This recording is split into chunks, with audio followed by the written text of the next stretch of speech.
BNP বিষয়ক মন্ত্রী আমাদের আওয়ামী লীগের ওবায়দুল কাদের একটি স্টেটমেন্ট দিয়েছে, বলছে পাকিস্তানের প্রধানমন্ত্রীর বক্তব্য বিএনপির লজ্জা পাওয়া উচিত। ওবায়দুল কাদের এখন সেটা কি বক্তব্য, যে ভারতের পাকিস্তানের প্রধানমন্ত্রী বলেছে যে বাংলাদেশ আমাদের থেকে অনেক আগে গেছে। আর প্রশ্ন হচ্ছে যে মানে এখন কি পাকিস্তানের সার্টিফিকেট নিতে হবে আওয়ামী লীগকে? পাকিস্তান তো একটা মানে গান্দা দেশ। মানে আমরা তো পাকিস্তানি, আমরা যারা গণতন্ত্রের পক্ষে কথা বলি, আমরা যারা মানবাধিকারের কথা বলি, আমরা যারা আইনের শাসনের কথা বলি, আমরা হচ্ছি পাকিস্তানি। তো আমরা এটা রেফার করব। তো এখন আওয়ামী লীগের সাধারণ সম্পাদক কাউয়া কাদের সে এখন রেফার করছে মানে পাকিস্তানের প্রধানমন্ত্রীকে। মানে আপনার কাছে একটু অবাক লাগছে না? আপনার মন্তব্য কি? বিষয়টি তো অবশ্যই বিস্ময়কর এবং হাস্যকর অন্যদিকে। কারণ একটি সরকারে যারা যেই সরকার প্রতি মুহূর্তে কথায় কথায় বাংলাদেশের নাগরিককে রাজাকার বলে, পাকিস্তানি বলে, প্রো পাকিস্তানি বলে গালি দেয় এবং কোণঠাসা করে রাখা হয় বাংলাদেশের বুদ্ধিজীবীদেরকে। সত্য বিষয় আপনি জানেন, একজন বাংলাদেশের প্রথিতযশা ঢাকা বিশ্ববিদ্যালয়ের শিক্ষক ইমতিয়াজ স্যার, উনার লেখনীতে একটি সত্য ঘটনা তুলে ধরার জন্য বঙ্গবন্ধু যে স্বাধীনতা যুদ্ধের ভূমিকা নিয়ে একটা নিউট্রাল কথা বলার কারণে তাকে প্রো পাকিস্তানি বলে সরিয়ে দেয়া হয়েছে এবং মুক্তিযুদ্ধের চেতনা বিরোধী বলে উনাকে এই যে ঢাকা বিশ্ববিদ্যালয়ের শিক্ষকের পদ থেকে উনাকে বহিষ্কার করা হয়েছে। সেই জায়গায় আজকে যেখানে পাকিস্তানের কোনো উদাহরণ দিলে প্রধানমন্ত্রী বলে পাকিস্তানের সব সহ্য করা হবে, পাকিস্তানের রেফারেন্স সহ্য করা হবে না। আর তারা যখন পাকিস্তানকে বলে, পাকিস্তানকে উদ্ধৃত করে, পাকিস্তানের প্রধানমন্ত্রীর কথা শুনে আমাদের বিএনপির লজ্জা পেতে হবে। এখন কেন ওনাদের লজ্জাবোধ কোথায় গেল? আমি প্রশ্ন রাখতে চাই, আপনি যে পাকিস্তানের উদাহরণ দিলেন, যেই পাকিস্তানিদের সঙ্গে যুদ্ধ করে আমরা আজকে স্বাধীন হয়েছি, আমরা পাকিস্তান আমাদের সঙ্গে বিমাতাসুলভ আচরণ করার কারণে, অত্যাচার নির্যাতন করার কারণে, আমাদেরকে গণতন্ত্র এবং স্বাধীনতা না দেওয়ার কারণেই তো আমরা পাকিস্তান থেকে আলাদা হয়েছি। আজকে পাকিস্তানকে কেন আপনি রেফারেন্স হিসাবে টানছেন? এটা তো উনার লজ্জা পাওয়া উচিত টিটু ভাই। শুধু লজ্জা না, ওদের গলায় দড়ি দেওয়া উচিত। তার কারণ ওদেরকে বোঝা উচিত, এই কাউয়া কাদেরকে বোঝা উচিত শুধু একটা রেফারেন্স দিলে হবে না। তো পাকিস্তানের বিচার বিভাগ এখনো শক্তিশালী, পাকিস্তানের নির্বাচন কমিশন এখনো শক্তিশালী, পাকিস্তানের বিরোধী দল এখনো শক্তিশালী, পাকিস্তানের অনেক কিছু শক্তিশালী।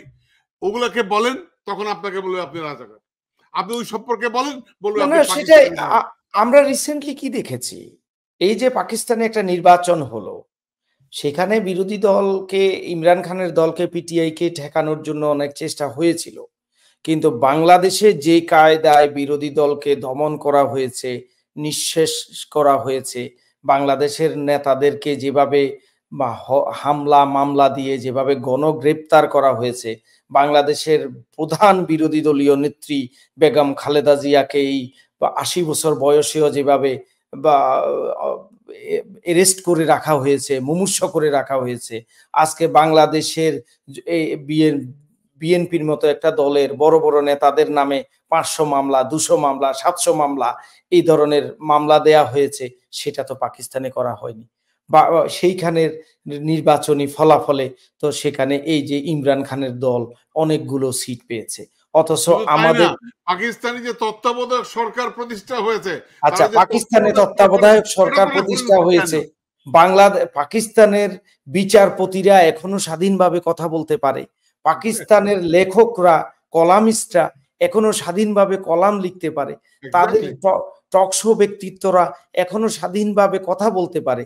তারা তো বাংলাদেশের মিডিয়ার ঘাড়ে ডিজিএফআই বসে নাই যে প্রেসক্রিপশন করে না যে অমুকরে বলতে পারবা না, অমুকের লেখা ছাপতে পারবা না। ওই রেফারেন্স তো আমাদের কাউয়া কাদের বলে না। আমাদের ওবায়দুল কাদের সাহেব তো ওই রেফারেন্স তো টানে না। এবং তাদের দেখেন তাদের অর্জন এখনো অনেক দিকে টিটু ভাই আমাদের থেকে শতগুণ উপরে আছে। তাদের কতগুলো পারমাণবিক স্থাপনা আছে, তাদের জুডিশিয়ারি কত স্ট্রং। আমি আমি না, ওটা তো আছেই। আমি বলছি, আমি একদম মানে মোটা দাগে যদি আপনি বলেন যে জি জি পাকিস্তানের বর্ডারে একটা পাখি মারতে পারে না ভারত। ভারত বাংলাদেশের বর্ডারে প্রতিদিন মানুষ হত্যা করে। ওই রেফারেন্স উনি টানেন না কেন? ওই রেফারেন্স এই ওবায়দুল কাদের বলে না কেন যে পাকিস্তানে তো তোমরা একটা পাখি মারতে পারো না? ভারতকে বলে না কেন আমার বর্ডারে তুমি মানুষ হত্যা করো কেন? এই নপুংসক ওবায়দুল কাদেরকে মানুষ এখন জিজ্ঞাসা করা উচিত। সে এখন বিএনপি কে প্রশ্ন করছে, তাকে প্রশ্ন করা উচিত। আপনি কি মনে করেন? আমি মনে করি টিটু ভাই অনেকগুলো কেনর উত্তর হচ্ছে এক কথায়, উনারা ভারতের কৃতদাস, ভারতের কাছে বিকৃত। এই ওবায়দুল কাদের এবং ওবায়দুল কাদেরের নেত্রী শেখ হাসিনা এবং ভারতের পারপাস তারা সার্ভ করছে, যার জন্য ভারতের এই যে বর্ডারে আমাদের যে নিরীহ মানুষকে হত্যা করা হয় তার বিপরীতে কোনো প্রশ্ন করার মুরদ তারা রাখে না, সাহস তারা রাখে না। আমাদের দেশের অনেকগুলো আন্তর্জাতিক সংস্থার আমাদের দেশ থেকে অফিস স্থানান্তর হয়েছে দিল্লিতে, কিন্তু আমাদের সরকার সহযোগিতা করেছে। আমাদের দেশ